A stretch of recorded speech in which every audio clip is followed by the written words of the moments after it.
Each year at Villanova, we honor an individual with the Adela Dwyer-St. Thomas of Villanova Peace Award. The award was established in 1990 by a generous gift from the late Adela Dwyer. Special recognition goes to Dr. Barbara Wall, who was first proposed the award while being the director of the center, and the late Father Ray Jackson, who helped secure the gift. The Adela Dwyer Award recognizes an individual or group for outstanding contributions to an understanding of the conditions of justice and peace in the human communities. Seeking social justice is very relevant to the Villanova Catholic Augustinian mission, as it infuses the way that we educate our students. It is a vital part of the overall Villanova experience and something we hope that the students take with them long after they graduate. This wasn't doing this for Catherine. I don't know. Is there an electric energy or something? As Villanova, we seek ways to encourage social justice on our campus and our communities. And we also take opportunities, like this evening, to honor those who demonstrated in their daily lives. That is why I am pleased here to offer my congratulations to Father Greg Boyle.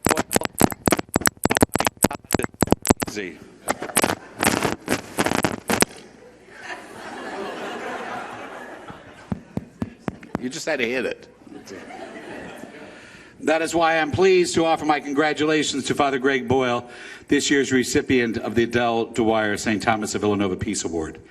At Villanova, we often talk about igniting change using our unique talents and gifts to make a very positive impact on the world in which we live.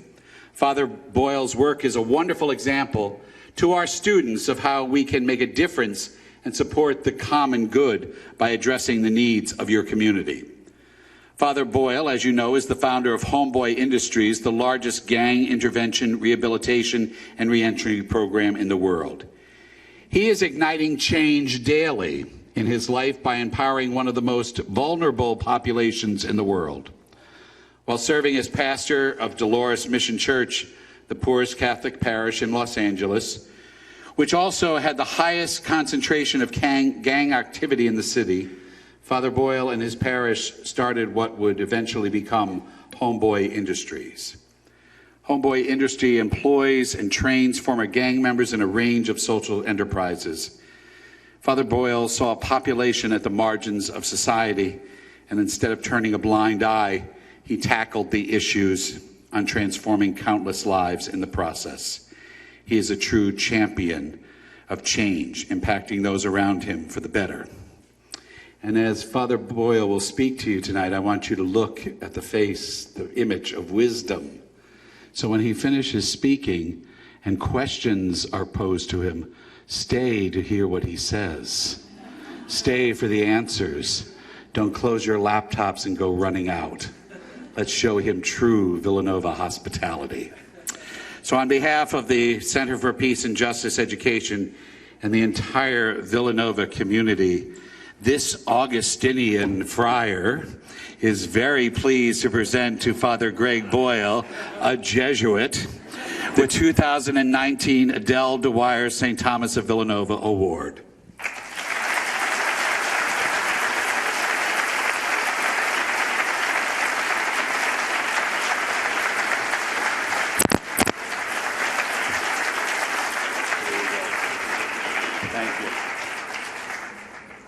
Thank you for forcing me not to use this microphone.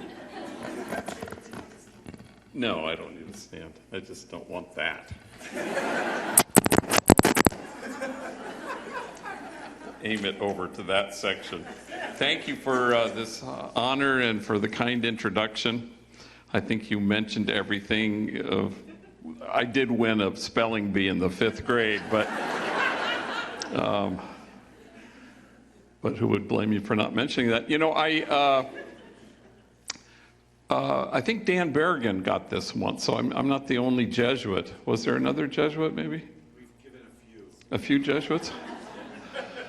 Certainly I'll be the last Jesuit to get this. The homies don't really know what a Jesuit is that much, and we don't kind of foist this on them. I sit in my office, and this happened some time ago when my office is glass enclosed, and we have like 6 tour groups a day from all over the world. In fact, Villanova was there, 2 weeks ago, maybe? A couple weeks, and 3 weeks. And so I'm sitting there and I'm talking to a homie, and this group just pulls right in front. And Gilbert, one of the homies, is the tour guide. And it's one of those observe our founder in his natural habitat. And I go, hi, and so I'm trying to continue this conversation with this homie, and Gilbert has a loud-ass voice, so he's saying, this is Father Greg Boyle. He is the founder of Homeboy Industries. He is a jiu-jitsu priest. So I gave him my best moves,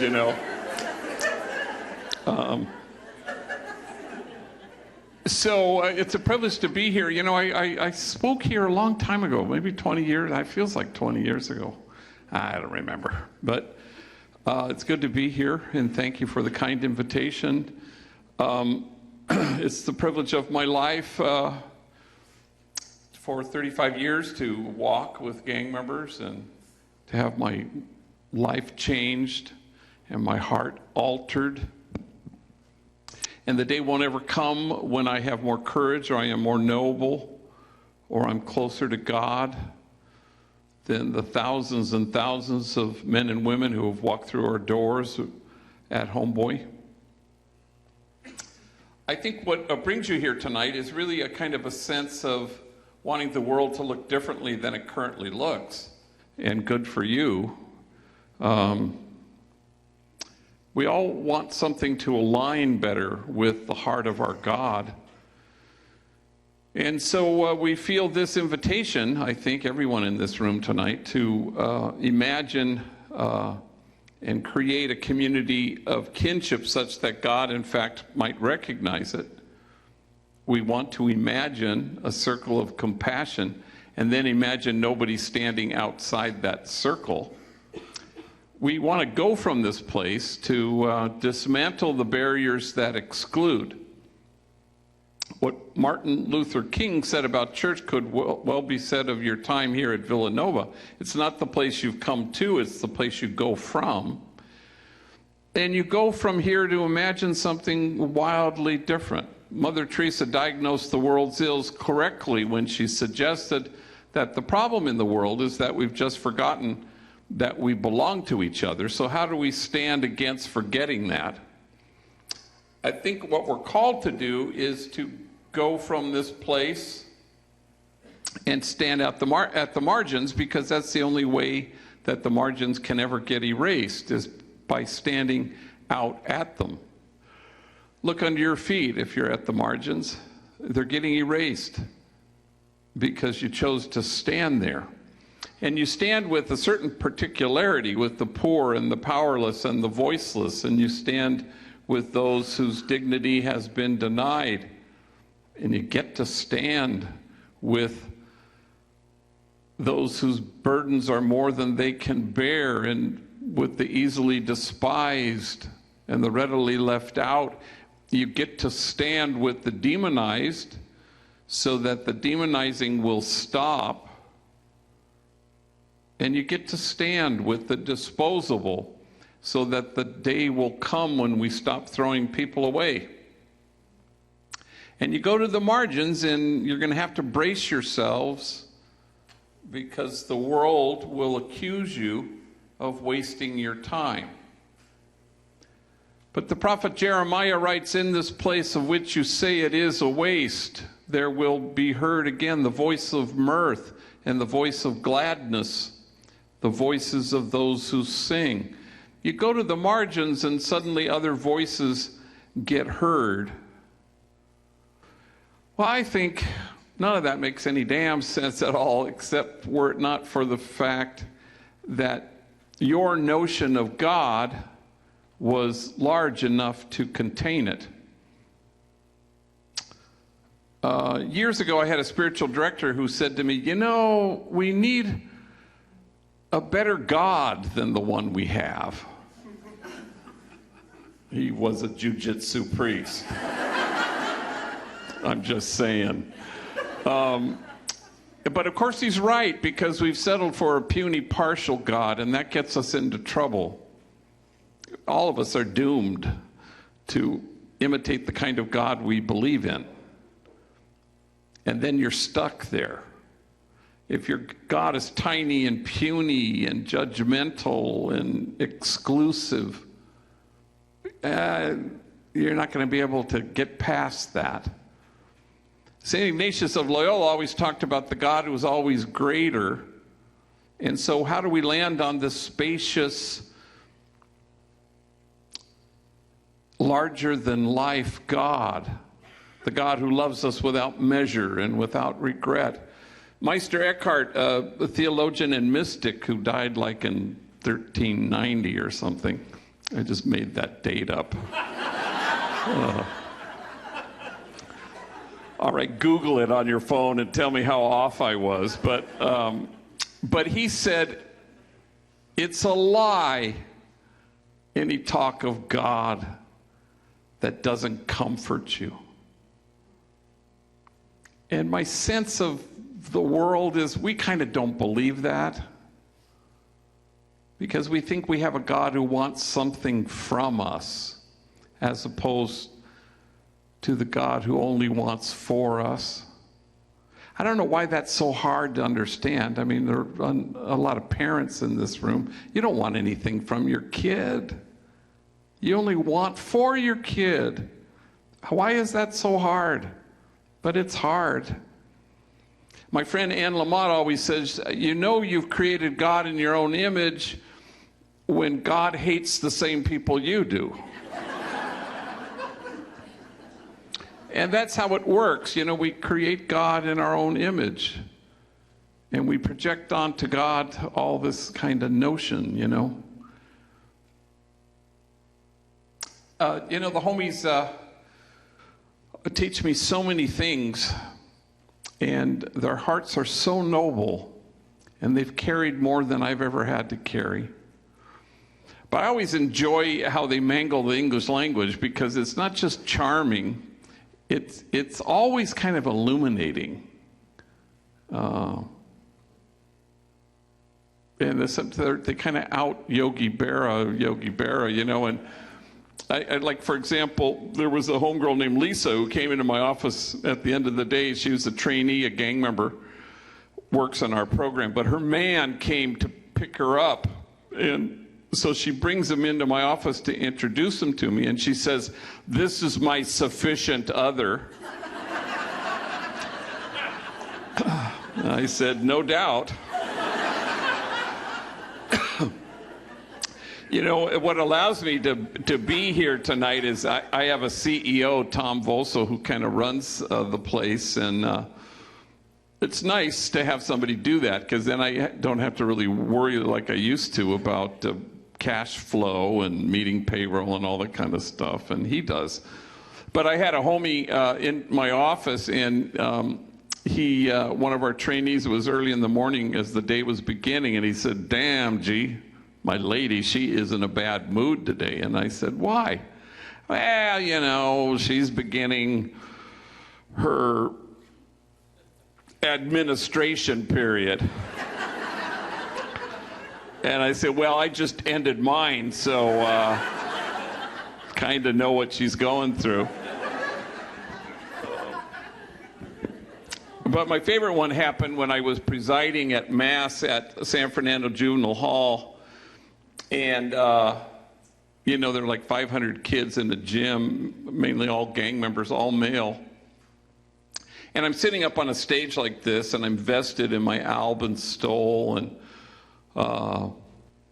you know, and the homies are coming up to do the readings, and they have these sheets that have the, you know, the readings in English and in Spanish, and so I, you know, I have the sheet resting on my lap because I want to listen to, you know, the word proclaimed. And the first guy got up and did the first reading, and then the second guy got up to do the responsorial psalm, and there was a kind of an overabundance of confidence in his voice, and he got up and he said, "The Lord is exhausted." And I said, "What the hell?" And it was, "The Lord is exalted." And I remember thinking immediately, wow, that's way better. That, you know, if you think about it, the exalted God is really the creation of human beings. And we've projected that onto God because all of us, if we were God, we would want to be exalted.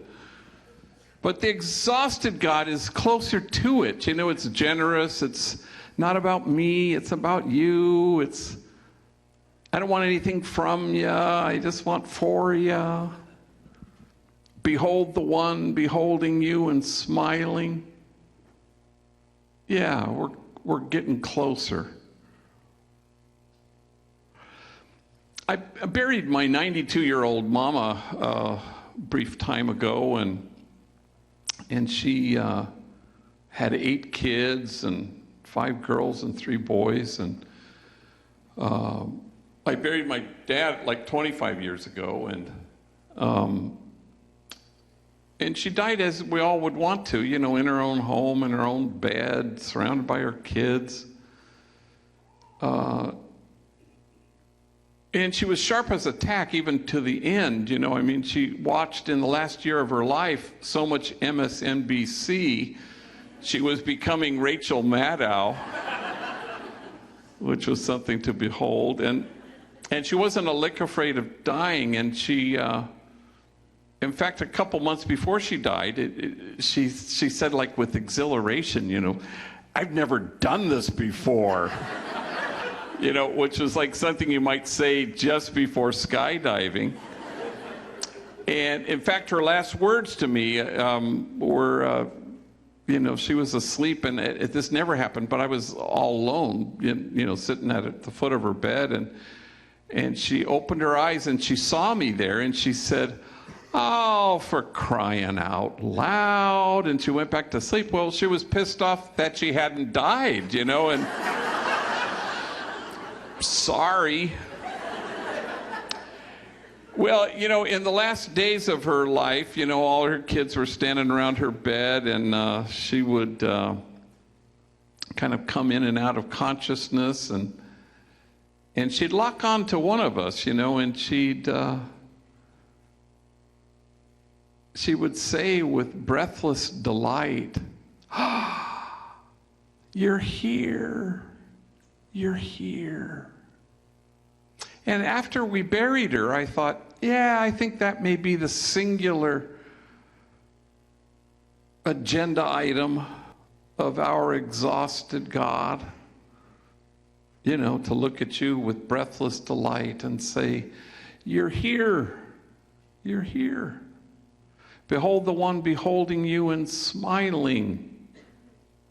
It is the tender glance of God, and once you're on the receiving end of it, you don't know what to do except to be the tender glance of God in the world, which is what I think we're called to do.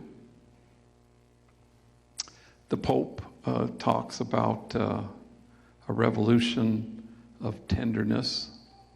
I just met with them, how about name drop, 4 days ago. It was part of a big Jesuit conference, and we all got ushered in. It was quite the surprise. But it's about tenderness. And I think that's the scaffolding at Homeboy Industries, the thing that holds everything up. So Homeboy, as was mentioned, is it me or is this microphone kind of going in and out occasionally? Is it okay? Yeah? Do you think any one of those other microphones might be better? It's okay. They're all equally bad? Okay. There you go. I'll just, the bird in the hand is worth that microphone over there. So, as was mentioned, it was born during the time I was pastor of the poorest parish in the city of Los Angeles, Dolores Mission, and it was my entire parish was made up of these two public housing projects, Pico Gardens and Aliso Village, and it was the largest grouping of public housing west of the Mississippi. And we had 8 gangs at war with each other, which is unheard of in public housing, and to have that many gangs, and LAPD deemed my parish to be the place of the highest concentration of gang activity anywhere. So if LA is the gang capital of the world, 120,000 gang members and 1,100 gangs. What I didn't know when I arrived was that my parish was the gang capital of Los Angeles. So I buried my first young person killed because of this sadness in 1988, and 2 weeks ago I buried my 231st. Not all from that community, of course, but I run a large gang intervention program, so I get asked to do this. So the first thing we did was we started a school because there were so many middle school, junior high age gang members who had been given the boot from their home school. Nobody wanted them. So they were wreaking havoc in the projects. They were writing on the walls and selling drugs. They were violent. And so I walked out to them, and I would kind of isolate one at a time, and I'd say, hey, if I found a school that would take you, would you go? And to my surprise, every single one said, yeah, I would. And then I couldn't find a school that would take them, which kind of forced my hand. So right across the street from the church is our parochial school, grades K to 8, which occupy the first 2 floors. But the entire 3rd floor was the convent. And so one evening I went up there and I gathered all the nuns in the living room and I sat them down and I said, hey, would you guys mind, moving out? And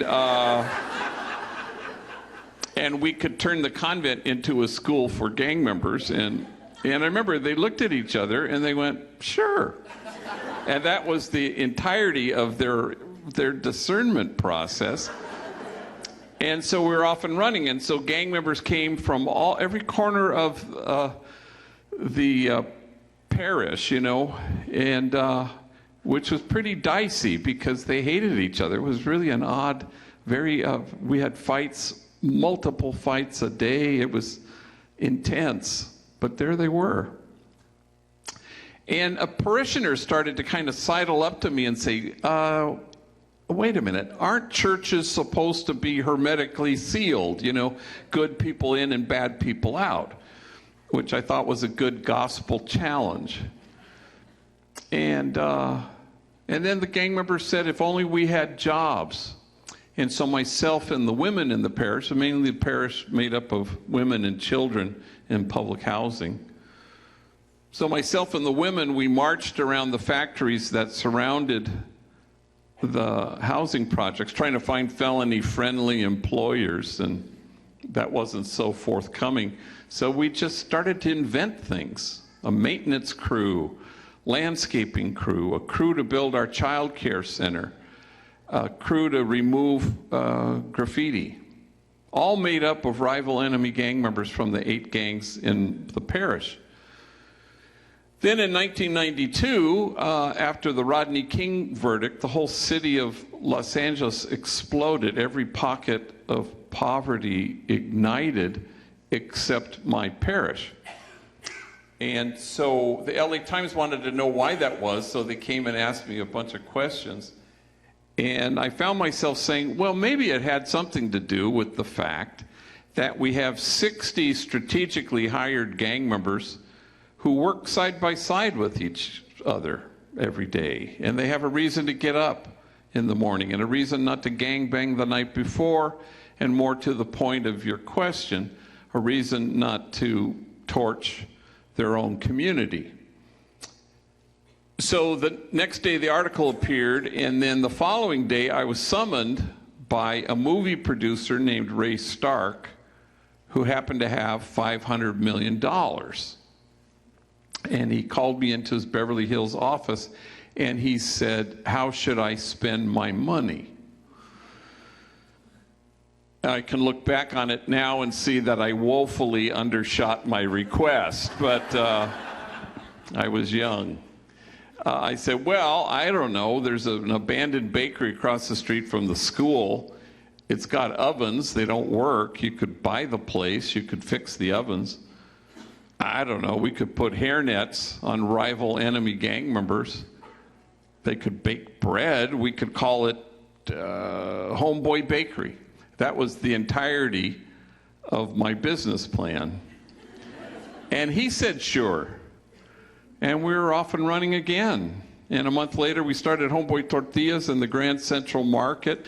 Once we had plural, we changed our name from Jobs for a Future to Homeboy Industries, as if there was any kind of industry involved in this. And not everything worked. I'll be the first to admit it. Homeboy Plumbing really was not hugely successful. Who knew? People didn't want gang members in their homes. I did not see that coming.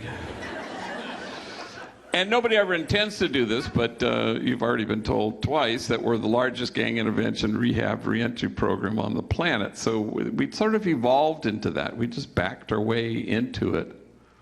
And now 15,000 folks a year walk through our doors wanting to reimagine their lives, wanting to conjure up an image of what tomorrow might look like. Most of the homies want to get into this 18-month training program because it's a paid gig. And in the early days, especially when the homies, it's interesting because, in the beginning, you're listening. And they say, "If only we had jobs." And so it was Jobs for a Future was the name of the group, our organization. And our T-shirt said, "Nothing stops a bullet like a job." But that's when you listen to homies. Once you get to know them, you go, "Oh, no, there's more to this. It's about healing." And our principle now is an employed gang member may or may not go back to prison, or an educated one may or may not. But it is our absolute guarantee and contention that a healed gang member will not reoffend, will never go back to prison, period. It's our guarantee. And so far, so good. 18 months, healing ends in the graveyard for all of us, but if you surrender to your own essential foundational healing, and then you can leave our place re-identified, resilient, and the world will throw at you what it will, but this time you won't be toppled by it. Every gang member who walks through our doors comes with what psychologists would call a disorganized attachment. Mom was frightening or frightened, and you can't calm yourself down if you've never been soothed. And so they find the essential thing, which is rest. They find a safe place, which is always the first step in transformation. And then, they can take off that big old backpack filled with chronic toxic stress, and they find comfort. For it is a lie, any talk of God that doesn't comfort you. And then they find a sanctuary, and then they become the sanctuary that they sought. And then they go home to their kids and provide that very same sanctuary, and suddenly, for the first time, you've broken a cycle. They say damaged people damage people, but cherished people are able to find their way to the joy there is in cherishing. And that's what happens at Homeboy. So, you have everybody's in therapy. We have 4 paid therapists and 47 volunteer therapists, including 2 psychiatrists, case management classes. We have tattoo removal. No place on the planet Earth removes more tattoos than we do. We have 1 paid physician assistant, 43 volunteer doctors, a designated clinic, 3 laser machines. And it was all started because of a guy named Frank, who I didn't know, but he wandered into my office 2 days out of Corcoran State Prison, and he's sitting in front of my desk, and tattooed on his forehead like a big old billboard, big black block letters that says, "Fuck the world." And he says, "You know, I am having a hard time finding a job." I said, "Well, Frank, maybe we could put our heads together on this one." So I went looking. I hired him naturally, and he bagged bread in our bakery for a time. And then I went trying to find a dermatologist who had a laser machine, and I found a guy at White Memorial Hospital who agreed to give me 1 hour a month to chip away at Frank's forehead and about 5 others. And in no time, I had a waiting list of 3,000 gang members who wanted the same treatment, so I couldn't really stay with that arrangement. And parentheses, Frank is a security guard today at a movie studio in Hollywood, and there is no trace left of the angriest, dumbest thing he has ever done, proving once and for all what Sister Helen Prejean says, that all of us are a whole lot more than the worst things we've ever done. And we have all our training pieces, solar panel installation training, welding, a bunch of connection to unions. Homeboy Bakery is thriving. Homeboy Silk Screen has been around for like 27 years.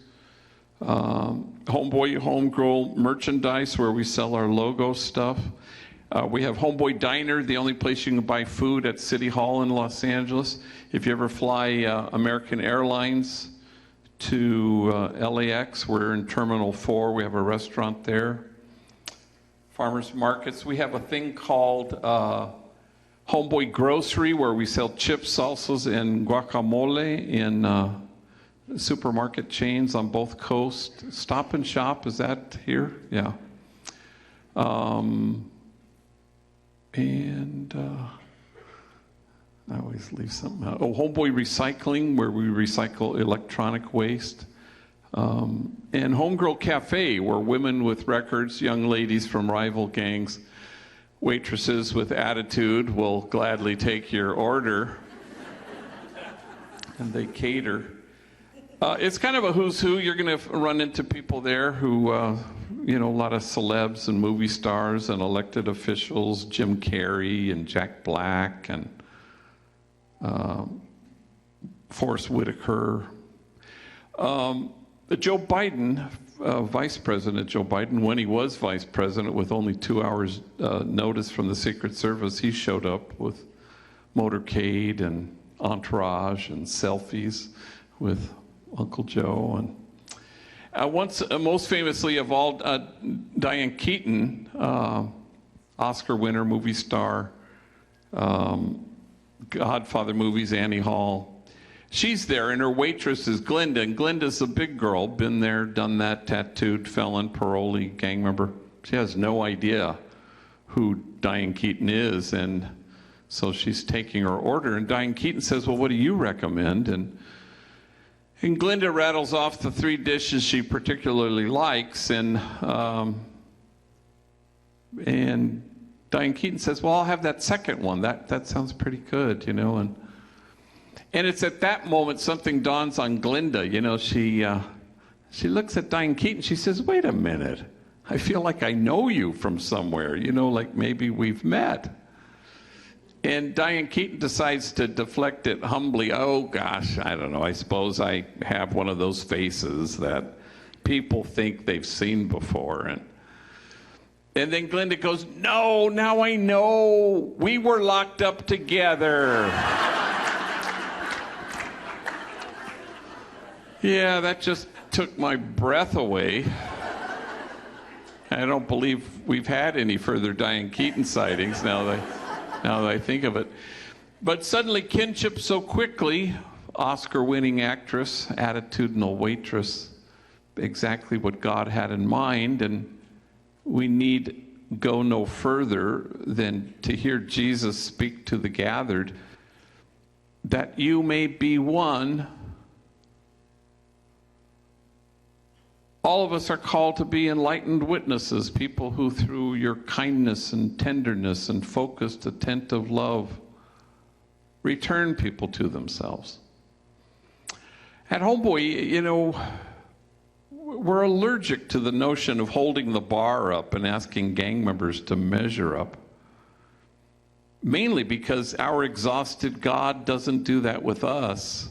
Why would we do it with each other? Instead, we hold the mirror up and we tell people the truth. We tell them that they're exactly what God had in mind when God made them. It's like a great many Buddhist texts that begin with the words, "O nobly born, remember who you really are."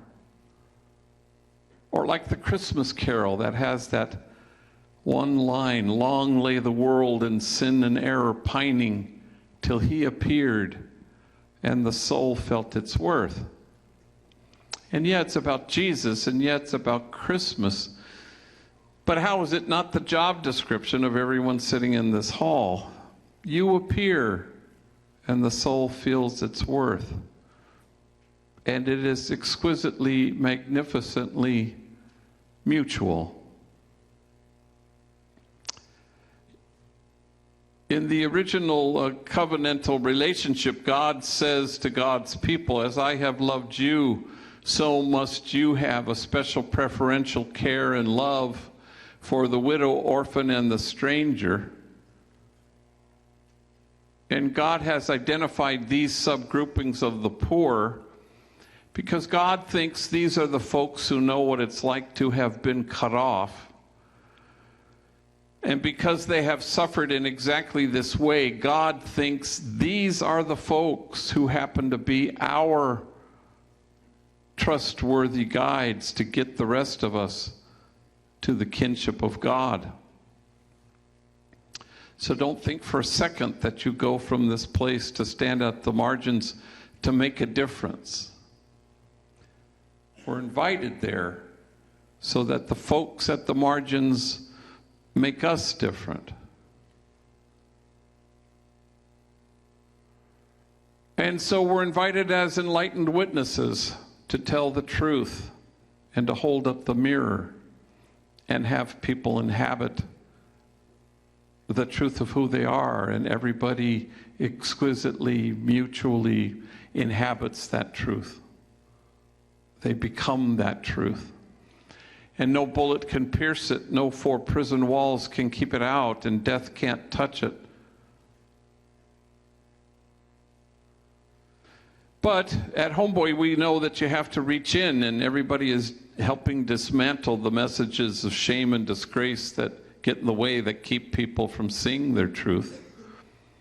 Marcus Borg, the great scripture scholar, says that the principal suffering of the poor throughout history and throughout scripture is shame and disgrace, and I think that's quite right.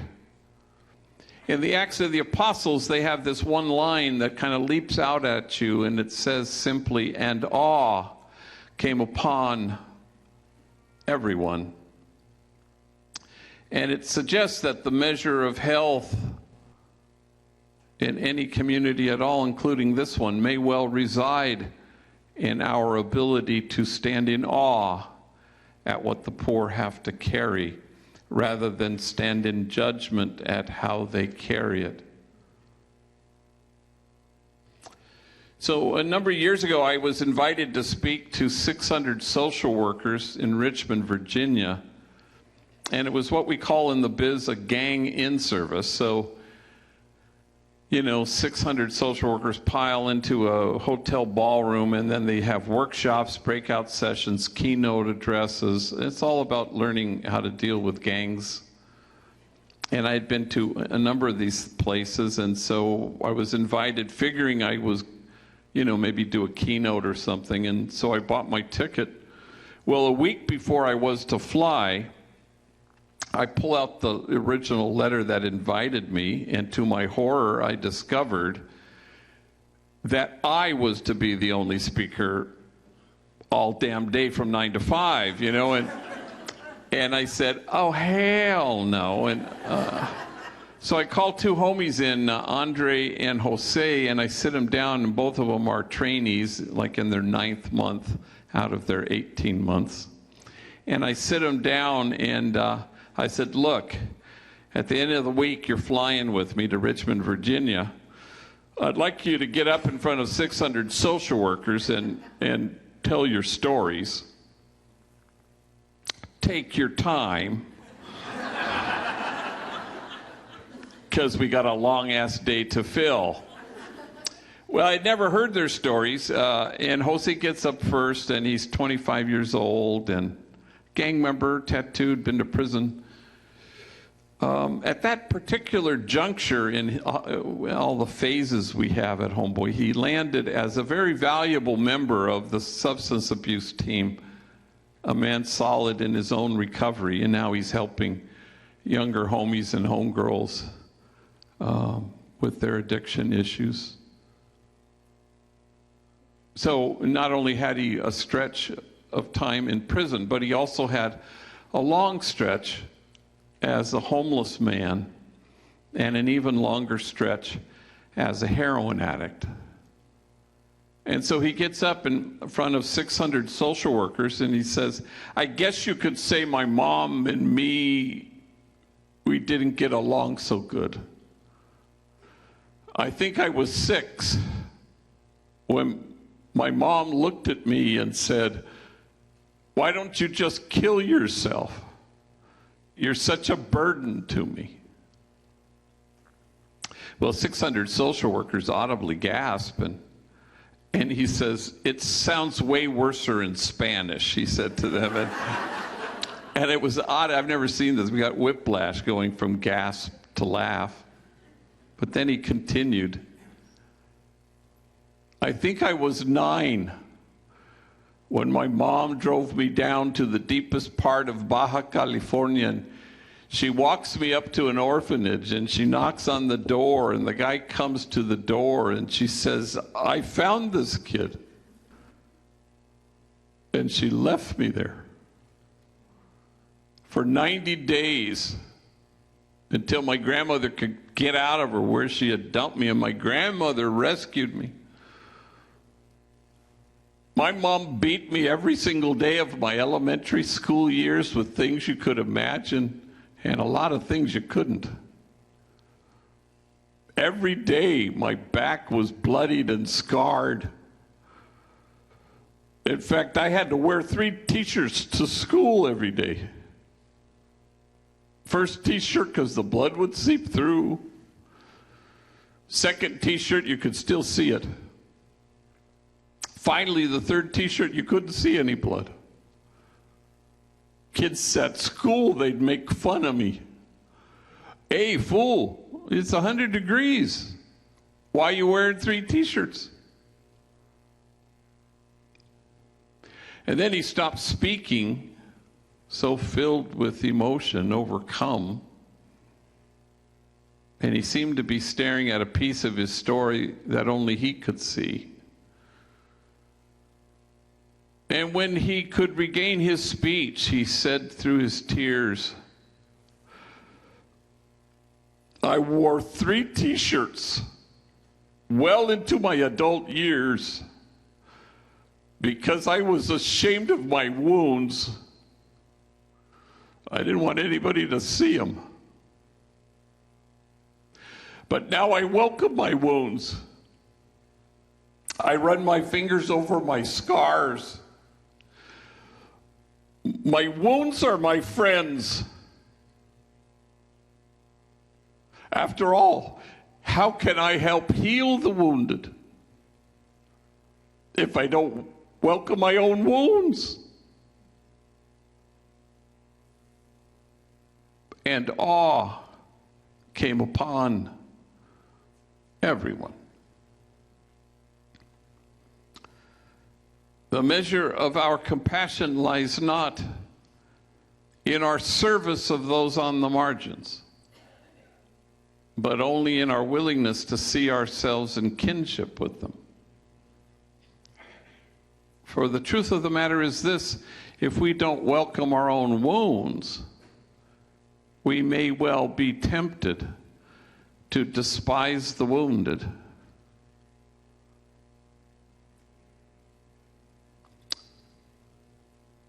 I'm going to kind of wind it down with a brief story and a slightly longer one. And then I'm going to just open it up to you, so get your questions ready. If you're a student, extra credit will get involved here somehow. I don't know this, I just made that up. But you know, once I was interviewed on the Christian Broadcasting Network by this nice Christian lady, and she asked me about what we do at Homeboy, and I told her everything I told you, from tattoo removal to training to enemies working side by side with each other, that every gang member comes in barricaded behind a wall of shame, and only tenderness can scale that wall. I went on and on about all our classes: anger management, parenting, grief and loss. I went on and on. And then I stopped. And when I finished, the woman kind of made a face like she had smelled something foul. And she said, "Yeah, but how much time do you spend each day, you know, at Homeboy Industries?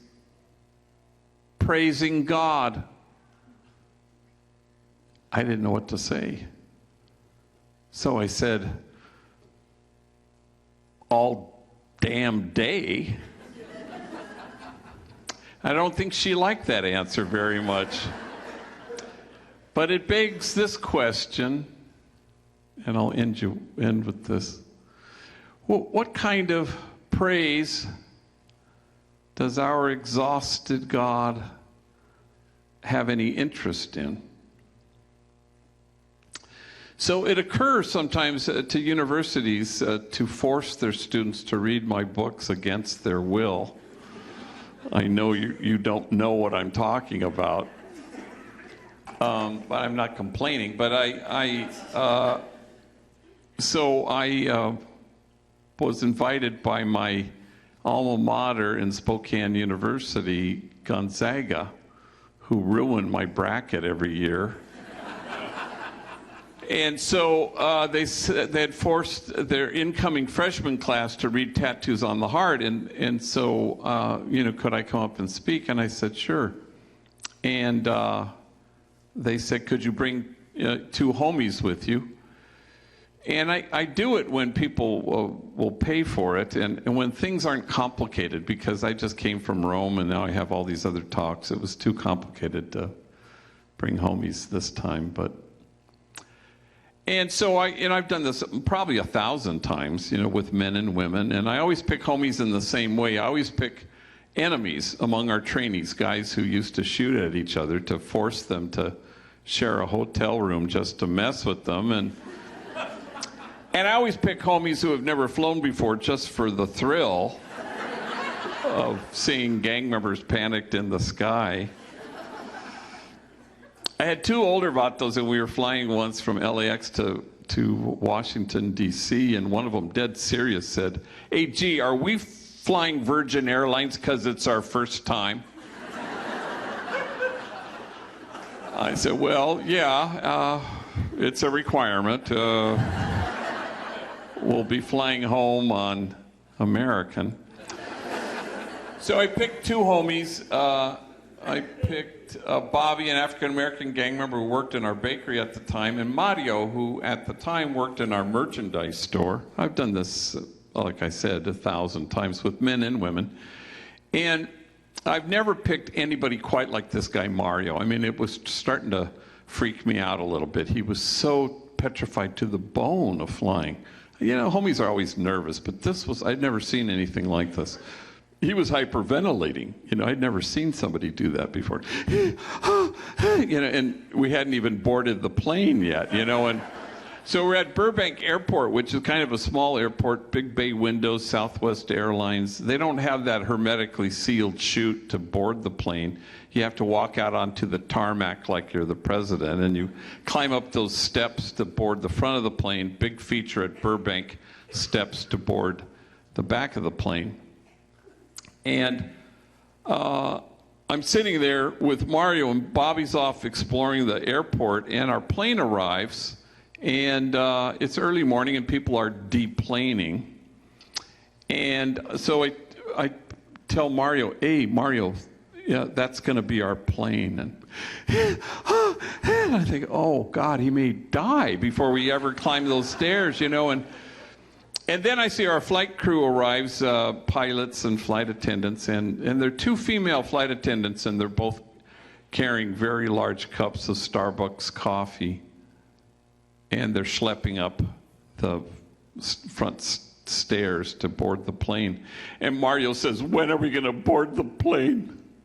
I said, well, as soon as they sober up the pilots. There they go now. Perhaps I shouldn't have said that, but I should tell you that in our 31-year history as an organization, Mario is the most tattooed individual who has ever worked there, which, trust me, is saying a lot. You know, he's all sleeved out, tattoos all the way to his fingertips, neck blackened with the name of his gang, head shaved, covered in tattoos, forehead, cheeks, chin, eyelids that say the end, so that, you know, when he's dead, I guess there'll be no doubt for you. And I'd never been in public with him, so I'm walking around the airport trying to calm him down, and people are like this, you know, and mothers are clutching their kids a little more closely. I'm thinking, wow, isn't that interesting? Because if you were to go to Homeboy tomorrow and walk up to anybody there and say, quick, who's the kindest, most gentle soul who works here? They won't say me. They'll think for half a second, and then they'll say, Mario. Yeah, Mario.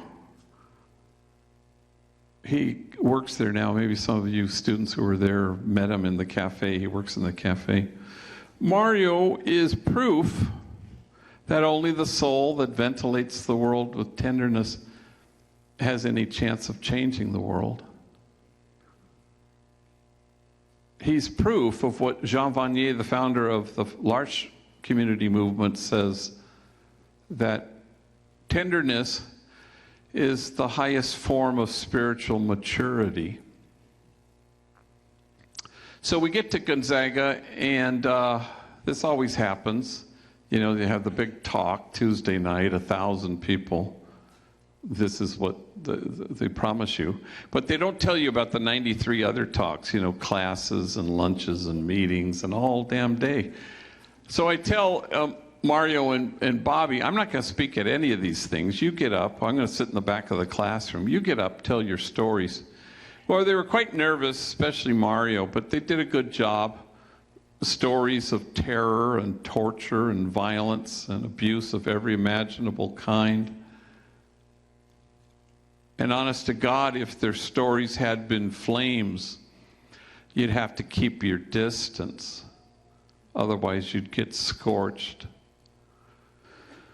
I would not have survived a single day of either of their childhoods. So the nighttime talk comes, and there are 1,000 people there. And I coax and cajole these two to get out in front of me to speak for 7 minutes each so that I can include them after my talk in the Q&A session. And so I finished they did a good job. And then I had them come and stand on either side of me after my talk And I entertain questions. Yes, ma'am. And a woman stands and she says, yeah, I got a question. It's for Mario. First question out the gates for Mario. And he steps up to the microphone and he's just petrified. And yes. And he's a tall, skinny drink of water, and he clutches this microphone intently. And the woman says, well, Mario, you say you're a father, and you have a son and a daughter. They're about to enter their teenage years. What wisdom do you impart to them? You know, what advice do you give them?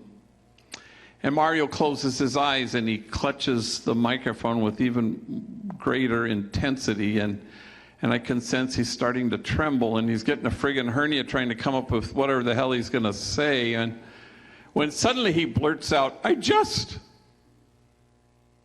soon as he says those two words, he rushes back to his microphone clutching, closed-eyed, trembling refuge. And now I know he's losing the battle with his tears, but he wants to get this whole sentence out.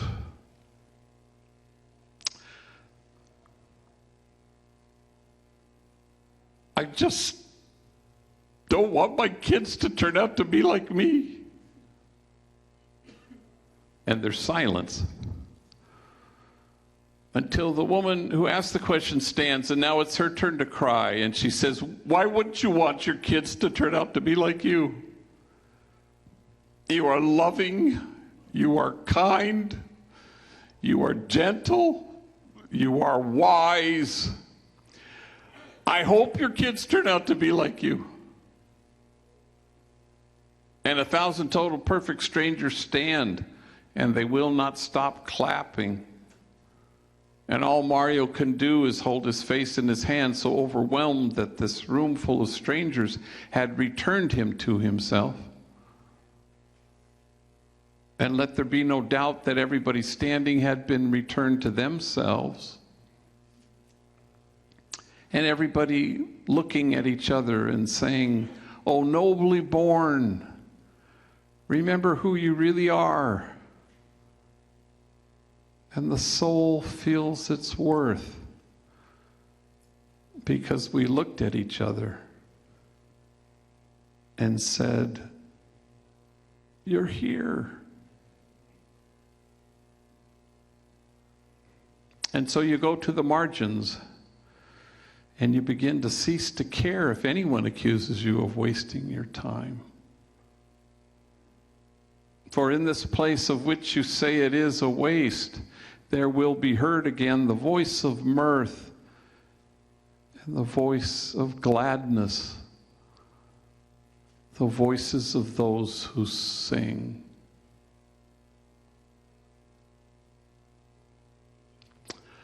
Thank you very much.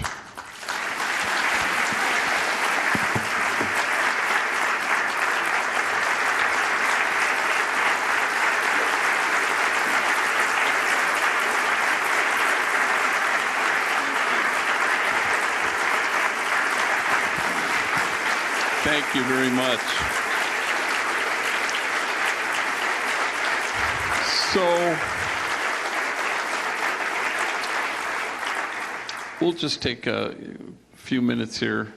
I don't know if you have any questions, but just go like this and they'll run a microphone to you. I know it's hard because nobody likes to come up to the microphone unless speech makers want to do that.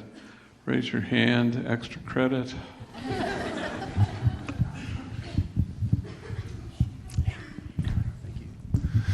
So I just recently learned about Homeboys, I'd say about a year ago in one of my classes, and since then I've followed what you and your organization has done, and it seems like one of the leading morals that leads the organization is a healed convict, a healed homie won't reoffend, and you see that represented in the numbers compared to California and U.S. rates of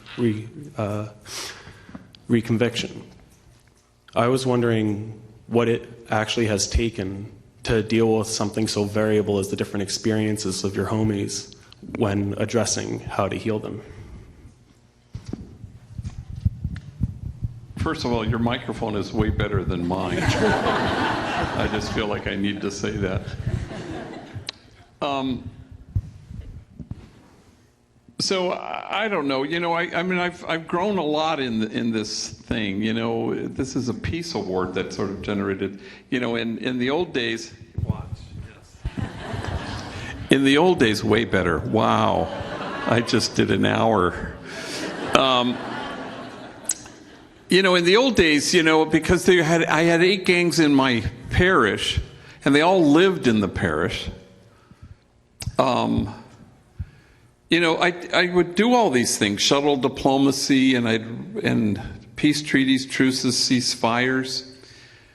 And I don't regret that I did that, but I'd never do it again. I knew that it was born of a bad model. The outsider view drives the inside of how we see these things. So that was an outsider view. That was, gang violence is like the Middle East or Northern Ireland, And people would complain to me. People would say, wow, you're a priest. How can you be against peacemaking? I said, because I'm old-fashioned. I think peacemaking requires conflict. And there is no conflict in gang violence. There's violence, but there's no conflict. It's not about anything. It's not sit them down at the table and can you work your differences out. That's pretty unsophisticated, and it's about something else. So the trick was to find something else. And yes, we can talk about systems, but it's and that's the kind of we need a simultaneity with that. We need to be addressing systems that oppress, from mass incarceration and the criminal justice system, and the huge, gross, unacceptable disparity and economic gulf. And we need to address all those things, and racism, and the list is long of the things we need to address. But no hopeful kid ever joined a gang in the history of the world. It's about a lethal absence of hope. And so in doing this for 35 years, there's only 3 profiles of kids who join gangs. Not 8, 3. There's the despondent kid who can't imagine tomorrow. There's the traumatized kid who can't see his way clear to transform his pain, so he keeps inflicting it. And then there's the mentally ill kid. And it's all on a continuum of severity. Some kids are more traumatized than despondent, and some are more despondent than mentally ill. But if we knew that to be the truth, as I would bet my entire life that it is, then what would we do? We would infuse hope to kids for whom hope is foreign. We would help heal the traumatized. We'd deliver mental health services in a timely and culturally appropriate way. There are lots of issues, a lot of macro issues, But if you go to the margins and you work from another vantage point, then it's about people. And what heals is the relationship. I've never once in my life ever said I've saved a life. Never. The reason I know I've never said it is I've never thought it. I've never transformed a life. Never. And the reason I don't ever say it is because I've never thought it. I know that transformation happens in a community of tenderness. I know what happens there. I've watched it happen there. So Homeboy, it deals with gang members, I suppose, but it also wants to be the front porch of the house everybody longs to live in, a place of kinship and connection where we are unshakably certain that we belong to each other, where there is no us and them, there's just us, and we obliterate once and for all the illusion that we are separate. And I think I'm always bad at actually answering questions, but I'll offer that. Yeah. Oh, sorry. So every story that you told was very inspirational and heartwarming, and I know everyone deals with different hardships in their life. And I just wanted to know who or what would you say has inspired you to continue with your accomplishments and many successes with Homeboy? Well, the homies inspire me because I'm not joking when I say the day won't ever come when I'm more noble or I'm closer to God than they are. This one's fresh on my mind. I just went to Sacramento with two homies, Carlos and Robert. And we flew at night on a Sunday night because I had all these masses and things, so we got a late start. We were going to speak at a high school. So we flew into Sacramento Airport, and then, you go out to rent the car, so you have to take that electric shuttle bus to the rental cars. And so we get on the shuttle bus, and I sit on the side here, and across from me is Robert, and Carlos sits at the very back of the bus. And I'm watching people are avoiding sitting next to him, mainly because he has these two very pronounced devil's horns tattooed on his forehead. And I can see people literally doing this dance not to sit next to him. And to his credit, he's growing his hair, but it's not really helping that much on his forehead. And he's had treatments already, but it's still quite pronounced. And but nobody's sitting next to him, and I go, wow. And then the bus fills, and people have to sit next to him. And we're standing, and people are very uncomfortable, snug right up against this guy. And halfway in our journey from Terminal B to the car rental, the bus breaks down right in the middle, and we're in kind of a wooded, dark part of the airport. Nobody's around, and it's pitch black. And everybody oddly is silent. Nobody's complaining. We're just silent. And the woman who's driving the bus is trying to start it. And then out of the silence, the only person who breaks the silence is Carlos. And from the back of the bus, he says, "I saw this in a movie once."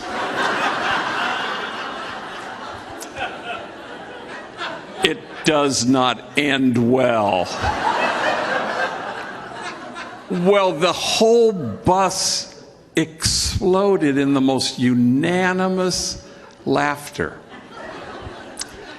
And suddenly kinship so quickly from this guy with the big ass devil's horns tattooed on his forehead. And the laughter was so pronounced, and it was so full, and it was mystical, and it was brought to you, kinship in its fullness, by the guy you didn't want to sit next to. And I suspected in that instant, nobody would have refused to sit next to this guy in all his charm and wisdom and humor. And a day doesn't go by where I'm not led to this fullness. The homies are my heroes, because we talk at Homeboy about a therapeutic mysticism, that we're all called to be mystics, inasmuch as mystics are the people who see wholeness, which is the point, to somehow see the whole person. Because once you do, then you're aligned with the God who loves us without measure and without regret. And then all you want to do is love being loving. And the homies have taught me that more than anybody. How about one last question? Thank you for the stories you've shared. So it's clear in many of the stories that there have been these one-on-one personal relationships established that help to establish trust. And I was just wondering how you continue, as Homeboy is growing so much, how you continue fostering those relationships and creating them. Well, my life has changed a little bit because I'm, I'm on the road a lot. I'm an advocate, I suppose, of a certain way of seeing. And years ago, there was a guy who came up to me after a talk, and he said,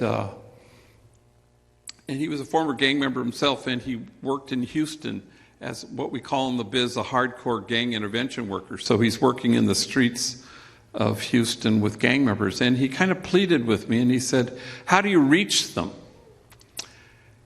And I found myself saying to him, well, for starters, stop trying to reach them.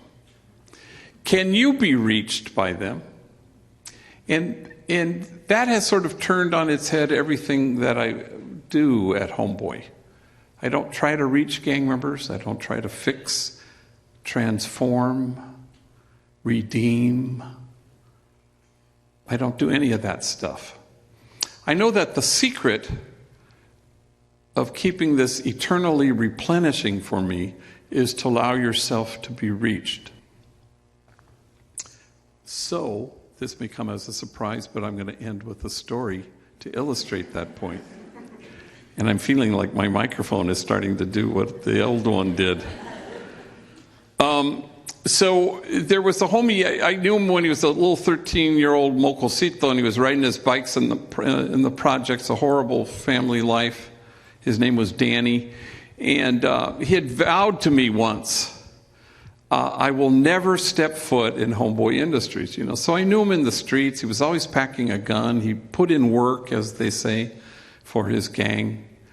And then I got to know him even more because he kept getting locked up. So in juvenile hall, probation camp.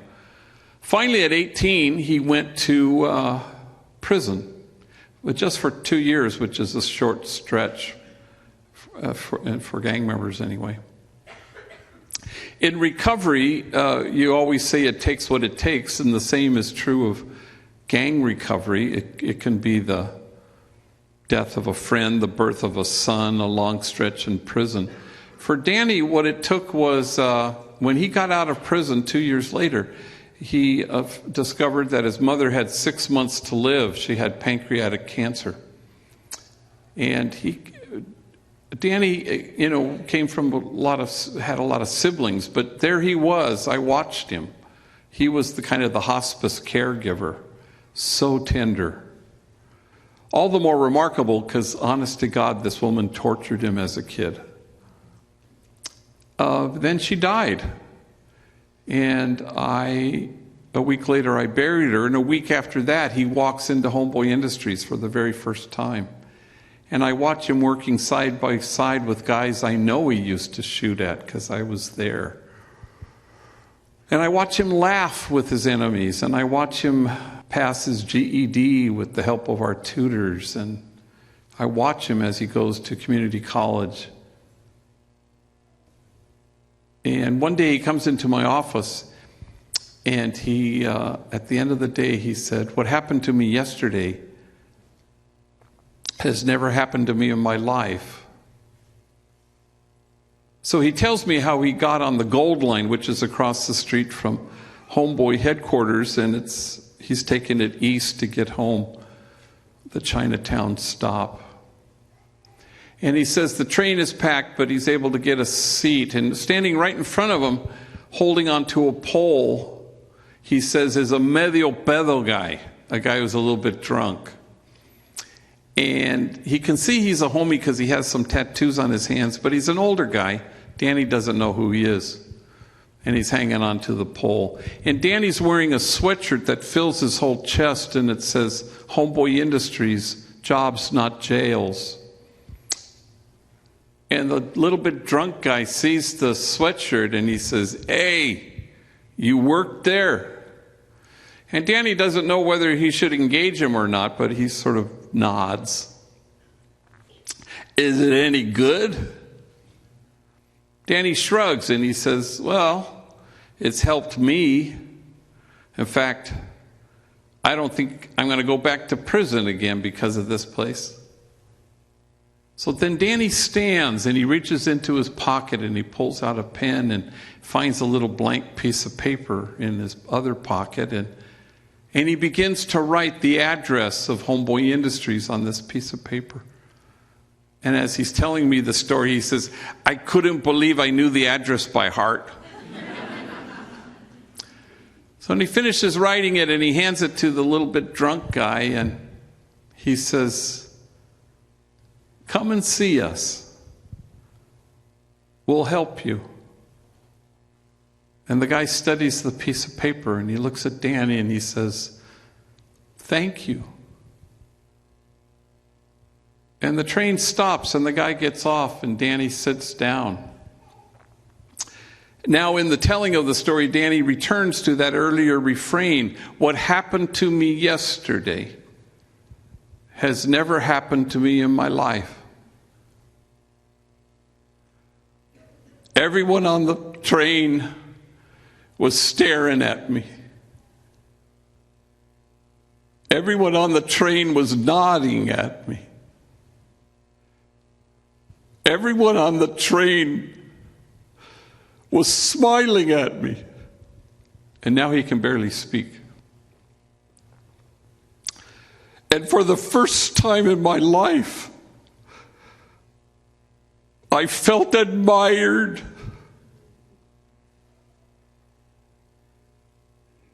And the two of us, we just wept. Because all we're invited to do at the margins is to allow yourselves to be reached. If you go to the margins to make a difference, it's about you. But if you go to the margins so that the widow, orphan, and stranger make us different, then suddenly it's about us. Thank you very much.